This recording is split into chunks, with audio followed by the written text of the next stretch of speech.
Oi, gente, eu sou a Ana. Eu sou o João. E a gente está aqui com mais um vídeo do Logos, que é o nosso projeto, que ele tem como intuito trazer o debate para a comunidade jovem, para que a gente também possa expressar o que a gente acha do que está acontecendo na política, o que a gente acha que está certo e o que não está. A gente hoje trouxe o convidado Arouxa. Oi, Matheus Arouxa, presente. E hoje a gente vai falar sobre um assunto que foi muito pedido, né, desde o nosso último vídeo sobre a pandemia, que era sobre as manifestações que estão acontecendo nos Estados Unidos e que agora veio para o Brasil, sobre antirracismo e sobre o antifascismo também. E vamos começar, na verdade, falando sobre o antifascismo, que é um movimento que surgiu juntamente com o antirracismo agora. E vamos falar sobre a origem dele, que é o antifascismo na Itália, que surgiu logo após o Mussolini tomar o poder na Itália. Ele é um movimento, ele não é tipo não é uma organização, não é algo que tem uma estrutura, é muito mais uma teoria, algo que tem que ser posto em prática. E ele hoje em dia é anarcocomunista, por isso as cores da bandeira dele, preta e vermelha. E ele fala sobre opor o fascismo por qualquer meio necessário. Então, eles usam da violência, sim. Então, sempre em manifestações antifascistas você vai encontrar violência, porque dentro da proposta deles é opor o fascismo por meio de qualquer coisa. É importante ressaltar também que a palavra antifascismo ela teve um ressignificado. Hoje em dia, ela já não serve mais para combater aquele fascismo clássico, né? E sim para combater os regimes autoritários ou que são os racistas da democracia ou fascistas da democracia, entendeu? Não é para combater o fascismo clássico como era na Itália no regime do Mussolini. Sobre os direitos civis nos Estados Unidos dos anos 60, que foi, na verdade, a primeira manifestação negra. Basicamente, uma movimentação assim, física realmente que presenciava a política foi a primeira, porque já tinha surgido o blues e o jazz, que já era uma espécie de os negros lutarem pelos direitos através da música, mas com o início de Malcolm X e o Martin Luther King, que tiveram ideias opostas, surgiu movimentação política, como a Caminhada de Washington, essas coisas. Que a Caminhada de Washington foi do Martin Luther King, que era mais pacífica, né? Tipo, o Malcolm X falava que uma luta sem violência não ia trazer ganhos, o que realmente, infelizmente, é o que se apresenta na nossa sociedade, porque direto, por exemplo, no Brasil, direto tem uma movimentação pacífica de que policial mata a gente na favela e nunca funciona, ninguém dá ouvidos. Dos indígenas também tem, mas aí quando faz uma violência, um barulho maior, parece que as pessoas se tocam e essa violência é um pedido de socorro, basicamente. Eu acho muito interessante a visão do Malcolm, porque ele diz que a resistência combativa que vai realmente trazer um efeito para conseguir as coisas que eles realmente queriam. Então, era a resposta à violência racista usando essa violência de reação. Existe uma frase famosa do Malcolm X que é não confunda a violência dos oprimidos com a violência do opressor, né? Mas até que uma movimentação pacífica que funcionou muito bem do Martin Luther King foi sobre os ônibus, a segregação que tinha nos ônibus. Que começou ainda com uma mulher ainda, negra, que, tipo, óbvio, que ela não quis ceder o seu lugar para uma pessoa branca, aí expulsaram, teve toda uma confusão no ônibus, aí o Martin Luther King se juntou com a ideia dela de negro não pegar mais ônibus, não pagar durante um ano, foi o que estava levando à crise dos ônibus, e o que eles retiraram essa lei de segregação, que na ideia era os direitos de que negro podia ficar sentado, sentar em qualquer lugar do ônibus. Então vai, Arouxa, conta aí um pouco pra gente como é. A gente tá, isso e tudo mais. Hoje, uma pessoa... Na verdade, o erro... A gente tem vários erros de se dizer. Chamar negro de negro, na verdade é preto, como surgiu aí com o Babu falando no BBB. Eles usavam negro para separar o ser humano. Existem pessoas brancas e pessoas negras, porque diziam que não era da mesma raça, ou seja, humana. Uhum. Aí começaram a chamar de negras, que negras é associada a uma coisa ruim.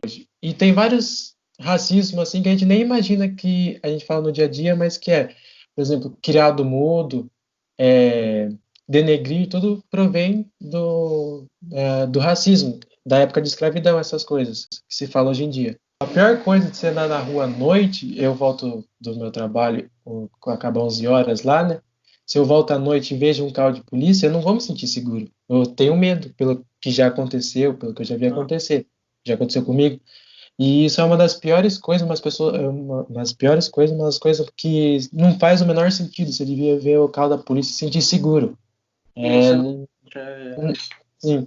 Eu prefiro que apareça um cara de capuz na minha frente do que o carro da polícia. Acho que ontem eu vi um post no Media Ninja, nessas páginas do Instagram, que nos Estados Unidos tem um mercado que separa os cremes para cabelos de brancos, lisos, assim, e de cabelo crespo. E na parte de cabelo crespo, eles, em vários mercados lá, eles trancam com cadeado, essas coisas, tipo como se fossem os perfumes aqui. É Uhum. trancado, porque eles acusam que negro rouba, essas coisas. Ah, E, então, a gente sofre umas coisas que a gente nem imagina que aparecem sempre no dia a dia. Cada dia é uma história nova de racismo. Lembrando também que eu sou uma exceção. Tipo, eu sou um preto que vive um bairro de classe média, que, por exemplo, a polícia vem, conversa com os vizinhos, essas coisas. Estudei escola particular, eu sou uma exceção. Por isso que eu tento lutar pelos que sofrem, assim, tento estudar mais sempre e ter alguma coisa minha para que eu possa ajudar essas pessoas que não são exceção.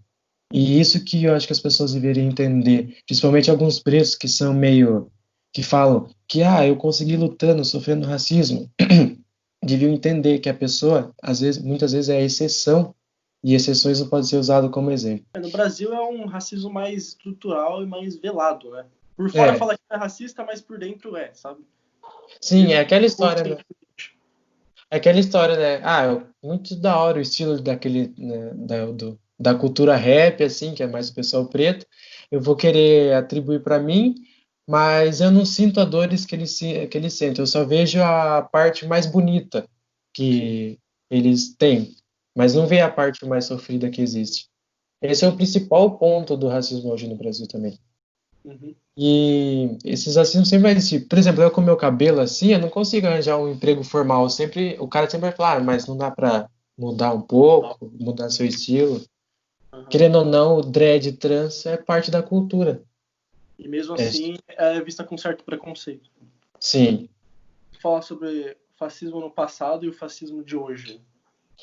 Bom, eu acho que, como a gente já disse, realmente os antifascistas hoje em dia não vão lutar contra um fascismo clássico que aconteceu na primeira metade do século XX contra o Mussolini ou na época do Hitler também. Eu acho que, sinceramente, nunca mais vai acontecer como aconteceu antes. É que nem, eu vou fazer uma analogia como se fosse a escravidão. A escravidão ela nunca mais vai acontecer porque ela foi abolida. Mas não quer dizer que não exista trabalho análogo à escravidão. E onde que esses antifascistas estão achando indícios de que talvez o fascismo volte e esteja ameaçando a democracia? Primeiro a gente tem que analisar as características do fascismo de antes e onde ele pode estar sendo reproduzido agora. Então, acho que a primeira característica e a que acho que a mais importante, a que mais grita assim para a gente dar uma olhada é a questão da nação. Então, esse discurso de vamos voltar aos anos de glória que a Alemanha principalmente tinha na época do Hitler, de vamos conquistar a Alemanha de novo como era antes da Primeira Guerra. A gente tem o Make America Great Again do Trump. A gente tem o nosso Brasil acima de tudo. Então essas coisas eu acho que vale a pena a gente ficar de olho, fazer certas comparações. A gente também tem um ponto muito forte que é a violência. Não preciso nem citar as violências que aconteciam na época do fascismo de Hitler, Mussolini, de violência contra jornalistas e a mídia em geral, as milícias, o incentivo ao armamentismo.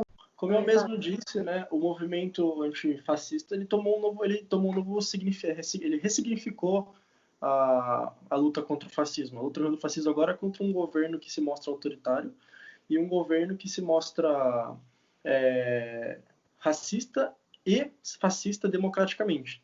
Essa é a nova luta pelo fascismo, contra o fascismo, na verdade, né? E a gente tem também o racismo, né, que você mesmo falou, esse ódio racial na época de Hitler contra os judeus, a gente tem aqui no Brasil contra indígenas, contra negros, a questão da xenofobia. E eu acho que seria legal a gente também falar sobre a polêmica que teve do leite, que o Bolsonaro apareceu bebendo um copo de leite, não sei se vocês viram isso. Eu vi. Isso mostra nitidamente. Eu acho que Bolsonaro ele não é inteligente o suficiente para fazer esse tipo de analogia, mas eu acho que existe algum tipo de assessor que falou, toma leite lá que você vai imitar, que você vai, sabe? E aquele símbolo nitidamente faz referência ao nazismo, que eles tomavam leite para mostrar que a raça dele era pura, que a raça dele era superior às raças negras. Sim.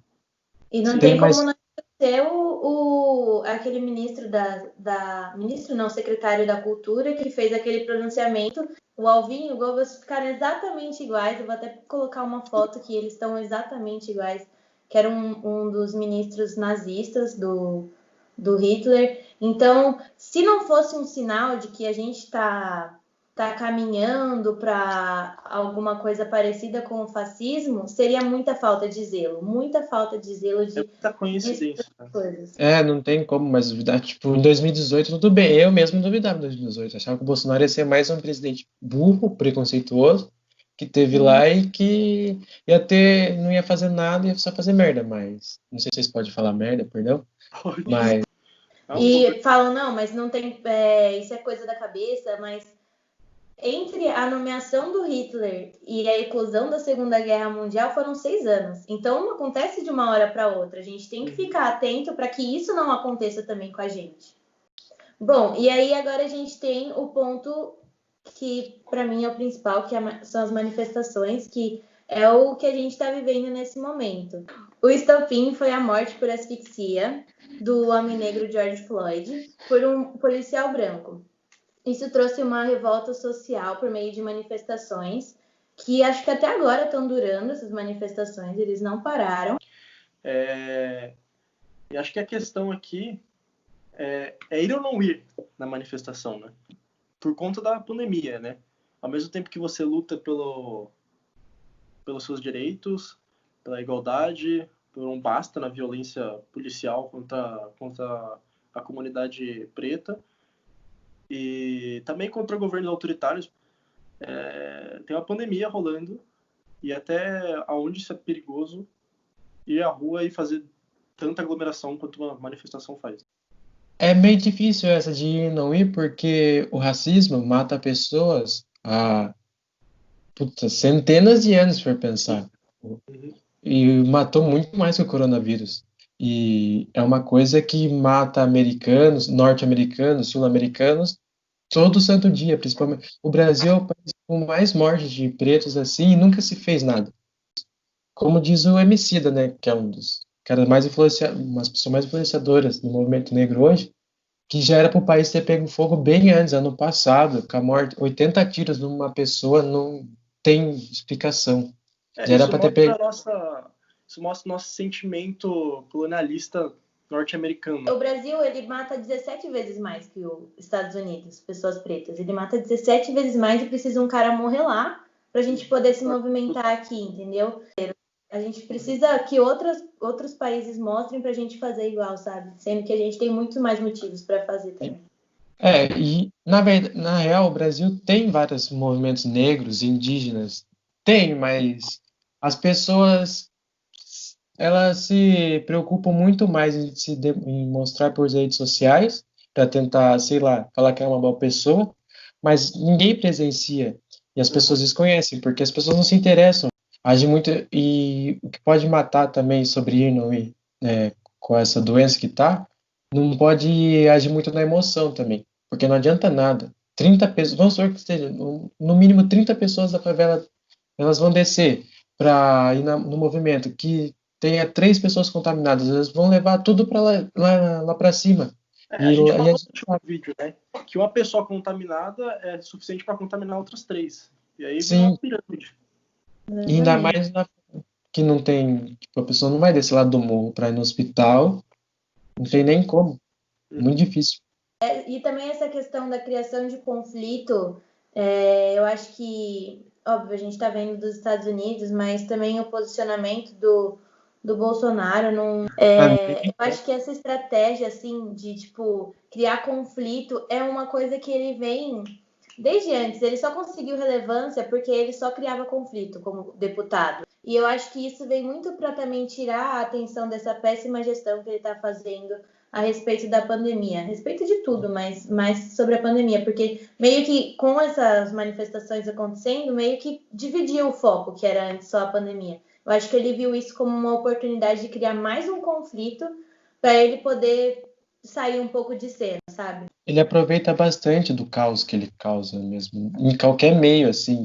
Bom, em relação à violência nas manifestações, aproveitando o assunto, os pontos positivos e negativos da violência, né? A gente viu que eu não concordo com saques, roubos que acontecem nessas manifestações, porque eu acho que mancha a manifestação, mancha o movimento, porque você está ali para lutar por um direito, não para roubar uma loja, para roubar uma pessoa. Mas a gente viu que o movimento nos Estados Unidos surtiu efeito pelos policiais que foram condenados, agora vão ser condenados por homicídio. E existe um projeto de lei que foi elaborado por progressistas nos Estados Unidos que querem fazer uma reforma na polícia do país. É um novo projeto que foi enviado para a Câmara agora. É que é bastante complicado também. Eu acho que como tem que ter estratégia, mesmo sendo um movimento um pouco radical, tem que ter estratégia. Você não pode, por exemplo, sair aqui, fazer uma manifestação e quebrar a mercearia do seu Joaquim, que o governo nem dá bola para o seu Joaquim. Sim. Eu não concordo com a violência, vamos atacar, vamos quebrar tudo pela frente. Mas movimentos pacíficos não funcionaram, continuaram matando preto. Sim. Então você tem que ir em ponto certo. Por exemplo, se você for atacar um Itaú, muita gente vai dar mais ouvidos para o que você está falando do que você ficar lá e parar no meio da rua e parar simplesmente ficar lá. Porque a polícia, querendo ou não, a polícia é sim violenta, é mal treinada, e isso na maioria dos países, porque a gente vê direto notícias, e eles vão atacar de maneira agressiva, mesmo porque você está atrapalhando uma via, querendo ou não. E você quebrar um banco grande, um Walmart que tenha lá, vai ser o próprio dono do Walmart, os empresários vão se incomodar com o movimento e vão cobrar o governo. E aí o governo não vai poder mandar matar as pessoas, ele vai ter que achar um jeito para acalmar a população em meio de leis, mudando as leis. Uhum. E para mim isso que funciona nos Estados Como a Unidos. gente viu no Chile, né? As manifestações do Chile surtiu efeito ao ponto deles terem que fazer uma nova constituição. Você tem que incomodar querendo ou não, você tem que incomodar os grandes empresários. É tudo envolvido com eles. Até quem Exatamente. ganha. Acho que no capitalismo, a parte mais frágil do capitalismo é quando você mexe no bolso. Então, a partir do momento que mexeu no bolso do empresário, ele vai querer fazer alguma coisa para que não aconteça mais. Além disso, né, a comunidade preta sofre tanta violência policial, tanta violência do Estado, que uma hora o tiro ia sair pela culatra. Uhum, cortar tudo apanhando quieto e ir lá na rua ficar com a bandeirinha levantada sem fazer nada. Uma hora. Sim. Eu acho que é como a Arouxa falou, o povo preto ele tá sofrendo há anos, há centenas de anos, e manifestações pacíficas não trouxeram tantos resultados, sabe? E eu compreendo. Eu não sou uma pessoa que eu vou falar assim, apoio, tem que quebrar tudo mesmo. Mas eu compreendo quem tá fazendo isso, sabe? Eu imagino como deve ser essa raiva, esse sentimento de, tipo, tanto tempo sofrendo negligência, violência da polícia, do governo. E eu imagino como deve ser esse sentimento, essa raiva, sabe? Então, eu não acho legítimo quebrar tudo, mas eu entendo quem quebra tudo, entendeu? entendeu? A sua opinião.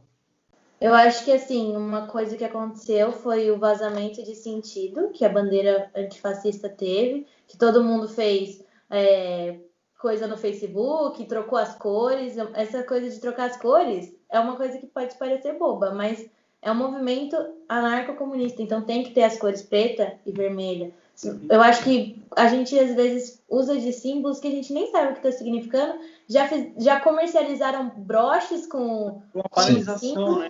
só que é uma coisa que antes do capitalismo eles foram lá e transformaram em um produto capitalista. Então eu acho que as pessoas, elas é o que o Aroucha falou sobre estar nas redes sociais e querer mostrar uma coisa que você nem sabe o que é, você nem luta contra, você só tá indo na onda da moda, sabe? E é isso que eles querem lá em cima. As pessoas fazem piada com o movimento, tirar proveito, essas coisas. É isso que eles querem no fim. Banalizar o Porque movimento. porque vai virando piada. Aí vai perdendo sentido. Bom, a gente falou no nosso vídeo sobre de onde surgiram todos esses movimentos, tanto o movimento contra o racismo e contra o fascismo. A gente trouxe onde a gente encontra esses movimentos atualmente, onde a gente pode identificar tanto o racismo quanto esse, talvez, neofascismo que a gente pode estar enfrentando daqui a algum tempo, eu espero que não, né? E a gente falou sobre as manifestações que estão ocorrendo. E agora a gente pode falar também como a gente pode lutar. Acho que o primeiro passo é a gente estudar e ouvir pessoas pretas que possam nos ensinar. Assim, acho que o papel do branco é totalmente não, mas quase que totalmente de ouvinte, de tentar entender e assim que entender, compartilhar com as pessoas também. Acho que recorrigir o vocabulário, como a Aroucha falou, a questão de mercado negro, magia negra, denegrir. Tem uma série de artigos falando sobre palavras e expressões que a gente não deveria mais usar e a gente continua usando. Acho que piadas também que tem cunho racista. E aí a gente pode levar para outros movimentos, como o movimento LGBT, gordofobia, várias piadas gordofóbicas. Então acho que a gente tem que parar com essa cultura de fazer piada com o corpo, com os trejeitos do outro. Acho isso até pode virar um outro vídeo. Eu acho que também é importante a gente não deixar que esse posicionamento seja um posicionamento momentâneo, um posicionamento de moda. Se você quer ser antirracista, antifascista, então seja todos os dias da sua vida. Não só porque está acontecendo agora. Exatamente. E acabar com... Acho que o principal é você acabar com... Aí da galera branca, é você acabar com essa sua inércia do privilégio. Eu acho que uma coisa muito importante também é a gente saber diferenciar sobre o que é acolher e o que é tolerar. Então, a gente pode até falar, não, eu tolero os movimentos, eu conheço... Mas é diferente quando você acolhe realmente. E eu acho que isso é muito mais significativo. Você compreender o movimento, tolerar o movimento e acolher. Então, trazer visibilidade, divulgar, compartilhar e querer sempre estar por dentro e entender. E apoiar profissionais negros, né? Artistas, intelectuais, sei lá, advogados, médicos. Todas as classes profissionais. O vídeo, o conteúdo para esse momento é essencial. Tipo, eu torço para que isso continue. Eu não sou ninguém assim, mas eu torço e vou tentar fazer meu máximo para esse negócio sempre continuar, para a comunidade preta sempre, como diz o Martin Luther King, I have a dream, sempre continuar tendo um sonho. Sim. E eu tenho muita vontade de fazer um projeto assim, tipo, que ajude bastante gente preta e principalmente esse conteúdo do vídeo de vocês ajuda muito a dar, como eu posso dizer, a chegar em pessoas que não estão nem aí, porque a gente está envolvido numa sociedade brasileira que é preguiçosa, que na hora sabe tudo, analisa o BBB, analisa o futebol, analisa. Se você perguntar para a pessoa, por que você torce para o São Paulo? Por que você acha que o São Paulo é melhor? A pessoa vai saber todos os pontos, números do Raí lá da década de 90. Aí você vai conversar de política, política se discute sim, porque é envolvido diretamente em nossas vidas, a pessoa fala, eu não gosto de discutir política, não entendo nada, não sei nada, não me interessa. Se discute. Isso é uma mentira É, lavada. é uma preguiça do brasileiro.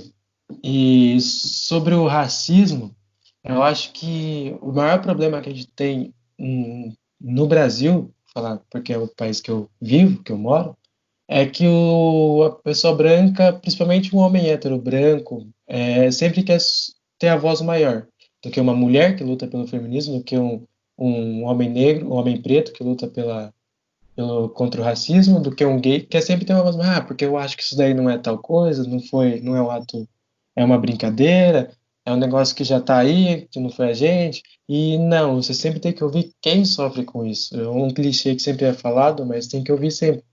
E, querendo ou não, a luta contra o racismo é o que dá estopim a todas as outras lutas, se a gente for pensar. Por isso que a gente tem que sempre se preocupar, né? Porque eu sou homem preto, se eu não fosse, eu me preocuparia muito também, porque Sim, com certeza. um país sem... É meio utopia, mas um mundo sem oprimidos é um mundo bem mais tranquilo, sem violência, sem a violência dos oprimidos, que é o que tanto incomoda as pessoas, de quebrar medo, de quebrar as suas lojas, seus comércios. Por isso que a gente tem que se preocupar mais com os oprimidos também. Só vai ser Já- livre de verdade quando todos nós formos livres. Bom, muito obrigada, Arouxa, pela participação, por inaugurar, assim, as participações que o nosso canal Logos Tem muito debate. acrescentou muito mesmo. A gente, infelizmente, hoje não pôde ter a presença do Vinícius por questões pessoais, mas foi muito interessante o debate. Eu gostei muito, eu aprendi muito e tenho certeza que quem assistiu vai poder levar algum aprendizado do vídeo. eu só vou deixar um ponto aqui que eu não, logicamente, eu tenho 20 anos, não sou nenhum estudado assim sobre, então o que eu falei aqui são minhas opiniões e se as pessoas não concordarem, eu vou entender, lógico, que cada um tem uma opinião, mas eu não sou referência, eu só vim aqui para dar o meu lado, já, já deixo esse aviso já, né? Sim, como eu já tinha dito no vídeo anterior, né? Nenhum de nós que estamos aqui somos especialistas, né? A gente está aqui para expor nossa opinião e para debater sobre esses assuntos. Então deixa a sugestão aí embaixo, dá uma curtida. E é isso. Muito obrigado. Até o próximo vídeo e um beijo!